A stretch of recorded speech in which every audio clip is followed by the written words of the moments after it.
Rolling action. नमस्कार, आप सभी का स्वागत है मेरे YouTube channel the Mohan Rao Murthy show पर। और इस शो की एक कड़ी है जीवन की पगडंडी। जीवन की पगडंडी में मैं आज एक कहानी कहने वाला हूँ और आप यकीन मानिए कि मेरे दिल की धड़कनें बढ़ी हुई है। ये कहानी सही है, सच्ची कहानी।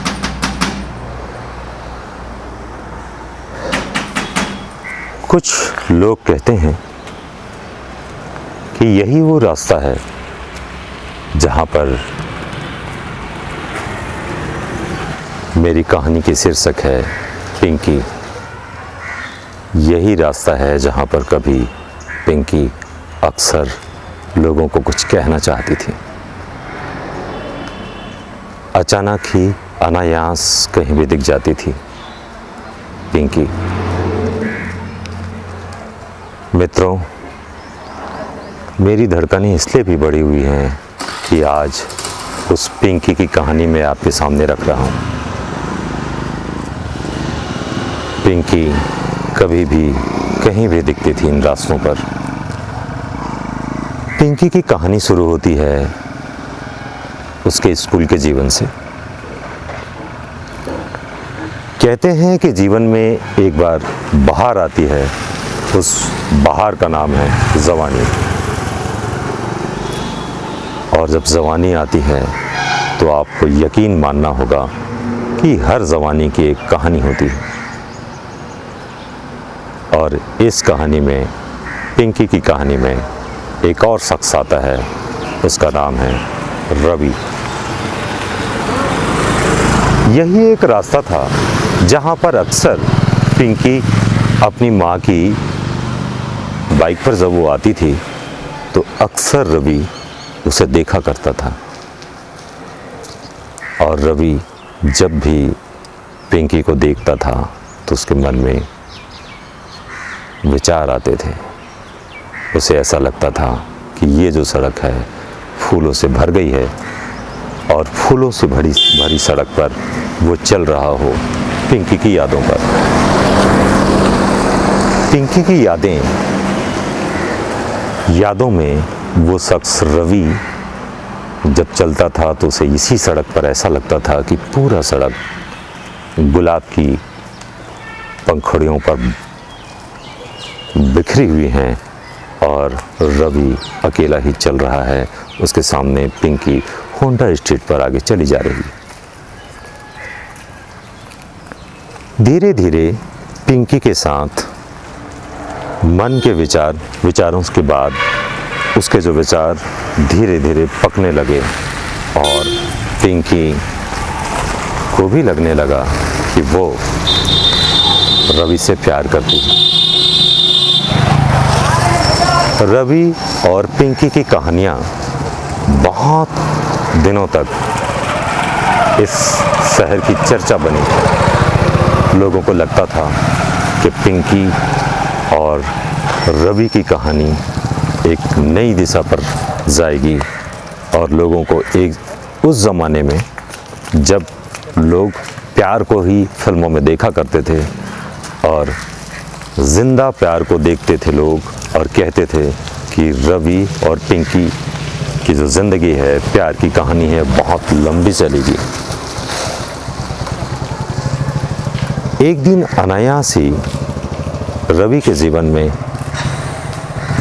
एक कहानी आई और वो कहानी थी पिंकी तो पसंद करती थी रवि को, लेकिन शादी नहीं करने का फैसला था पिंकी का।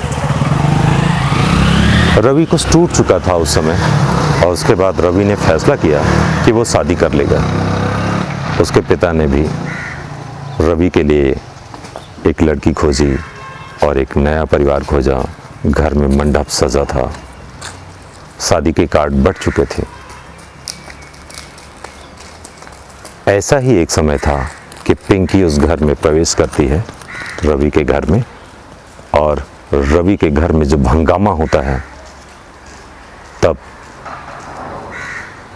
पुलिस तक ये बात ना जाए, इसलिए भी उसके परिवार रवि के प्यार को अपना लेते हैं और कहते हैं कि ठीक है, शादी होगी तो रवि के साथ तुम्हारी, और पिंकी भी तैयार हो जाती है। लेकिन प्रश्न यहाँ यह उठता है कि आखिर रवि के साथ ही तय हुई थी उस लड़की का क्या हुआ। पिता ने एक हल भी निकाला अपने बच्चे के प्यार के लिए। उसने उस लड़की की शादी अपने छोटे बेटे के साथ कर दी, और कुछ दिन बाद जब पिंकी के घर रवि गया और शादी की तैयारियों के बारे में बात किया तो पिंकी के घर वालों ने मना कर दिया, और पिंकी ने भी। जब रवि के पिता को इस बात की जानकारी हुई तो रवि के पिता ने ये कहा, जिस कारण से तुम्हारी शादी टूटी है, अगर बहू बनकर आएगी तो पिंकी इसी घर पर आएगी और किसी दूसरे घर पर नहीं जाएगी। रवि ने ये ठान लिया था, और पिंकी के लिए उसने क्या नहीं किया ये शहर शायद जानता होगा। पिंकी नहीं मानी। इधर पिंकी के माता पिता ने भी पिंकी की शादी करने की तैयारी कर ली थी, और पिंकी की शादी की तैयारियां चल रही थी। रवि मायूस, अपने जीवन से दूर, उसने अपना पूरा जीवन नशे में झोंक दिया और मौत का इंतज़ार करता रहा। एक दिन जब वो नशे के झोंक में था और शमशान से बाहर ही नहीं निकलता था, वो सोचता था कि मैं किसी दिन मर जाऊंगा इसी शमशान पर। पता नहीं उस दिन कैसे वो एक खंजर रवि के हाथ पर आया, और वो खंजर तब तक उससे नहीं छूटा जब तक पिंकी के सीने पर वो खंजर नहीं उतर गया। यही वो सड़क था जहाँ पर पिंकी होंडा स्ट्रीट पर आ रही थी, और रवि ने उसे एक धक्का मारकर गिराकर उसके सीने में वो खंजर उतार दिया। आप यकीन माने, रवि उसके बाद पुलिस स्टेशन गया और वहाँ अपने आप को कानून के हवाले कर दिया। जब रवि इस सड़क पर चला था तो वो वैसे ही चल रहा था जैसे इस सड़क पर कोई गुलाब की पंखुड़ियाँ बिखरी हों, और पूरा शहर धीरे धीरे पूरे शहर का दरवाज़ा बंद हो गया। इस शहर का पहला ये दृश्य था, लोगों ने पहले बार ऐसे हत्या का दृश्य देखा था। आप क्या कहेंगे? रवि को हत्यारा ही कहेंगे ना? मैंने आपको कहानी की शुरुआत में एक बात कही थी, पिंकी अक्सर इस सड़क पर दिखा करती थी। वो कुछ कहना चाहती थी, कह नहीं पा रही थी, लेकिन उसने अपनी बात कहने के लिए एक और रास्ता चुना। पिंकी की माँ अपने बच्चे के दुख पर एक दिन अपने घर में बैठी थी, उदास। पिंकी के सिवा उसके पास कुछ नहीं था। पिंकी की माँ की सहेली उसके घर पर आई, और अचानक ही पिंकी की माँ की सहेली पिंकी की तरह बोलने लगी,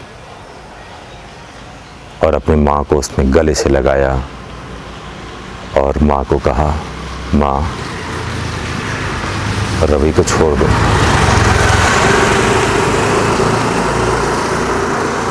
रवि पिछले जन्म में मेरा पति था। मैंने रवि की पिछले जन्म में हत्या की थी।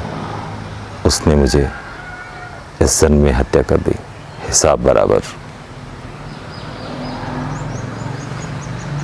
कहानियाँ पुनर्जन्म की है, लेकिन कानून पुनर्जन्म को मानता नहीं। रवि को आजीवन कारावास की सज़ा हुई, और वो कुछ दिन बाद शासन में अपनी दया याचिका रखा और उसकी आजीवन कारावास समाप्त हो गई, माफ़ कर दी गई और आज रवि इसी सड़कों पर अपनी पिंकी की यादों में खोया घूमता है। मित्रों, मैं अपने जीवन की पगडंडी में ये कहानी सुनाकर आपको मैं डराना नहीं चाहता था, लेकिन बेटी अनमोल होती है।